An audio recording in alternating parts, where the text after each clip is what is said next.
By Todd C. Frank, Washington Post. Ames, Iowa. Isabel Moctezuma was cooking again.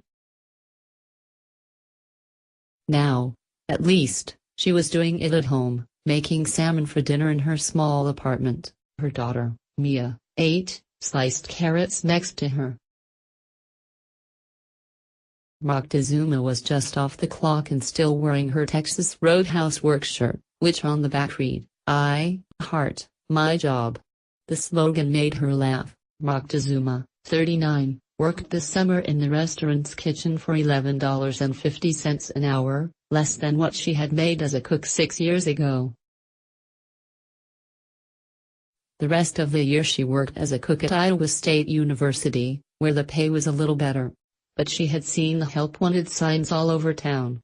She'd heard how the local economy was soaring. And she'd recently applied for a supervisor's job. She wondered if this was her chance. It was only later, when dinner was over and with the dishes done and Mia watching TV, that she allowed herself to imagine what that might feel like. Start your day with the news you need from the Bay Area and beyond. Sign up for our Morning Report weekday newsletter.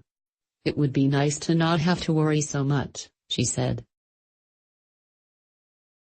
Moctezuma lives in what might be the nation's hottest job market, the metro area with the lowest unemployment rate, a hard-to-imagine 1.5%. It's not a new claim to fame.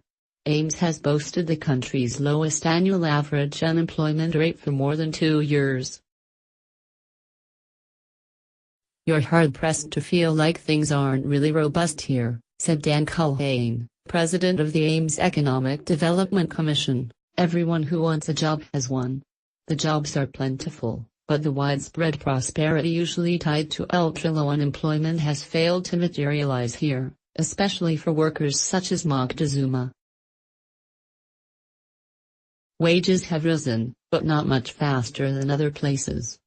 At the same time, costs such as rent have continued to rise. And other measures of economic health have failed to improve. It's like we're stuck in a belligerent doldrum," said David Swenson, an economist at Iowa State. The unemployment rate is often viewed as a barometer for how the country is doing, and the places with the lowest rates are usually described in breathless terms as boomtowns where workers are fond and fought over. But what is happening in Ames highlights an experience much of the nation appears soon to confront. The economy is growing faster and unemployment is falling, yet wages barely budge. When they do, higher costs can wipe out their value. Indeed, the government reported in early August that Americans, on average, are making less money than they did at this point last year, after accounting for rising prices. This helps explain why the current expansion has felt so weak for so many, in Ames and nationwide, despite headline numbers that paint an enviable picture. The Ames experience illustrates how it occurs. Some employers have turned to tactics other than raising wages to make hires. Some workers, particularly parents, struggle with employers' increasing demands for weekend hours and just-in-time schedules. Some of the barriers to better-paying jobs are old, like Iowa's shortage of affordable childcare. Others are newer, such as state lawmakers last year weakening the bargaining power of unions. These all become a drag on wages, especially for low-income and middle-class workers. "I believe that a rising tide lifts all boats," said Rick Saunders, the Republican chairman of the Board of Supervisors for Story County, home to Ames. "But we haven't seen that impact on lower-skill and blue-collar workers yet. I'm hoping it's just a matter of time." Swenson, the economist, said the wage has already defied conventional theory. "When will wages rise? I don't know why we keep waiting," he said. "It's been like waiting for Godot." Economic vitality not trickling down. The Ames metro area is a flourishing region of nearly 100,000 people built around a college town, just 40 miles north of Des Moines. The Berea Prosta plant here is expanding. tech firm Workiva is growing. A steady supply of jobs flow from Iowa State, the National Animal Disease Center and the Energy Department's Ames laboratory. But the region's #1 ranking in unemployment has created challenges.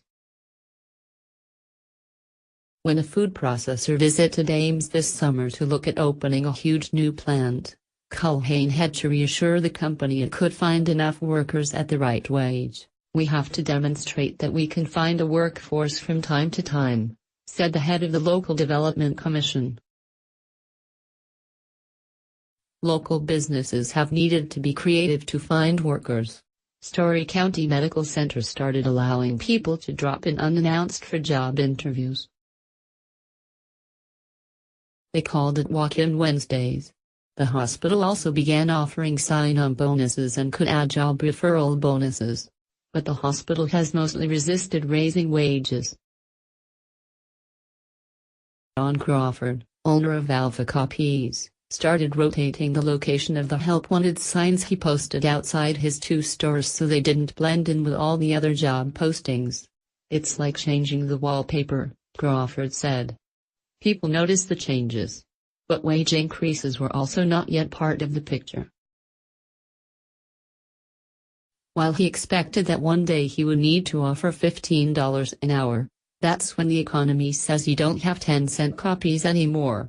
Amid Ames' economic prosperity, signs of duress remain, and in some cases, they are getting worse. The share of school children qualifying for free and reduced-priced lunch in the Ames metro area has risen 35% since 2008, twice as fast as in Iowa overall. At the same time, local demand has not fallen off at the Food Bank of Iowa. In fact, the food bank plans to open 5 new pantries in the Ames area soon. The booming economy hasn't eased the strain felt by many families, said Gene Kress, president of the United Way of Story County. A United Way report released in June found the percentage of households struggling to afford basic needs has grown, not fallen, since the recession. Kress said the problem is driven by households that earn enough to be above the poverty line yet still face low wages and rising expenses. There's this whole middle ground where people are working and contributing to the economy, and they're not fine, Kress said. The average weekly wage in the Ames metro area grew a modest inflation-adjusted 7.4% from 2013 to 2017, according to the Bureau of Labor Statistics. That was slightly faster than the state and nation. But income growth for families in the Ames area was slower by comparison. And Ames is becoming a more expensive place to live. The median home listing price is up 9% in the last year to nearly $230,000, according to Zillow. The median rent for a 2-bedroom home has risen 10% in a year to $930 a month, according to Housing and Urban Development data, and even higher within city limits, where residents compete with 36,000 Iowa State students. Local officials have started looking at how to develop more affordable housing. "I'm never going to have a garden of my own," Moctezuma, a single mom, lives in a 2-bedroom apartment, where the hallway is decorated with Mia's drawings and a painting of Jesus hangs on the wall across from the kitchen. Her rent went up $50 a month 2 years ago. Another $30 last year. "I got a nice letter this year saying they were going to increase it just $10, she said. She trims expenses to keep up. She opens windows instead of turning on the wall air conditioning unit.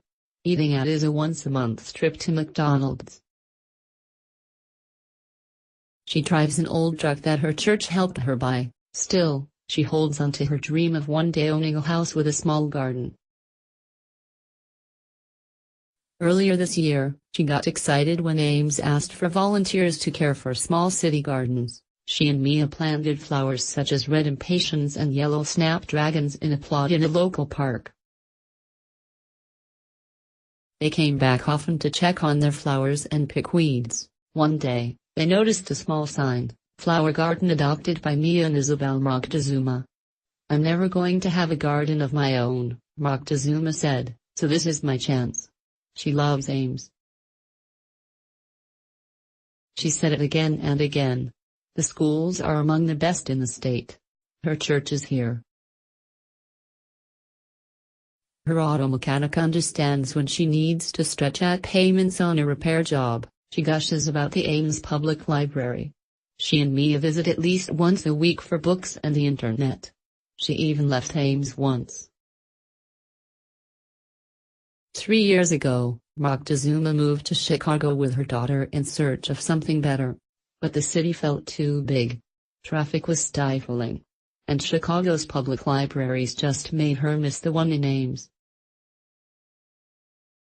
"No," she said, recalling it now, "my library is better." She and Mia returned a few months later. The Ames Public Library, a huge light-filled building in the heart of downtown, plays a central role in the city. In 2016, the library began offering free lunches for children 3 days a week during June and July. Demand was so strong that the next summer the free lunches expanded to 5 days a week and into August, too. This summer, the number of meals served a day has jumped by more than 10%. "It surprises us every year," said Sarah Bach, the library's volunteer services coordinator. The library is where Moctezuma conducted her summer job search. She logged on and saw more than 2,000 job openings. She applied all over. Target, Hy-Vee, restaurants, hotels. Some places wanted her to work weekends or nights. "My friends said I was too picky," Moctezuma recalled. "But what would I do with Mia? The best offer came at Texas Roadhouse. It was only 30 hours a week. And the pay was low. Plus, it meant cooking again. But I shouldn't complain," she said. Her main job was still at Iowa State as a dining hall cook, where she'd started 6 years ago on the night shift, sometimes asking her boss if she could bring Mia to work with her. Childcare was always a worry. While her mom worked at the restaurant this summer, Mia attended a reduced-fee day camp. Moctezuma liked her Iowa State job and wanted to get on year-round. As a union member, she received regular raises, from 2% to almost 7%. She had good health insurance with no monthly premium. But that changed last year when Iowa's Republican-controlled legislature passed a law gutting public sector unions. Collective bargaining was severely restricted. Large pay raises ended. Union workers got a 1% pay hike this year. And Isabel's health care now costs $80 a month. Then, in May, she noticed a job posting for a dining hall supervisor. It was a year-round position. No more hunting for summer jobs. No weekends, either. Her boss encouraged her to apply. Moctezuma was nervous. The job paid about $35,000 a year. "My eyes got big when I heard that," she recalled. "It would be so nice." She asked a church deacon for advice. John McCulley, 83, was a retired Iowa State English professor. He'd known Moctezuma for years and treated her like a favorite daughter. He'd noticed how Ames had grown, filling with new houses and nice cars. "This isn't helping those who are poor," McCulley said. He told Moctezuma to be clear in her mind about her accomplishments, her experience cooking, the compliments she'd received for how hard she worked, how well she got along with co-workers. She had even once had an offer from a local investor to help her open her own bakery and cafe. That was a couple of years ago. Moctezuma had turned down the offer, unsure if she could do it. "You minimize everything you do," McCulley told her. "You can do that for this." She remembered little from her interview. It happened so fast. Then 1 week passed with no word, then another. McCulley urged her to call, asked them if they'd reached a decision. She didn't want to. Sometimes you don't want to know, she said. Reluctant to dream too big recently, Moctezuma had a day off from work at Texas Roadhouse. She spent it volunteering at a local food kitchen, where, of course, she cooked meals. She liked it. Others had it worse than her, she said.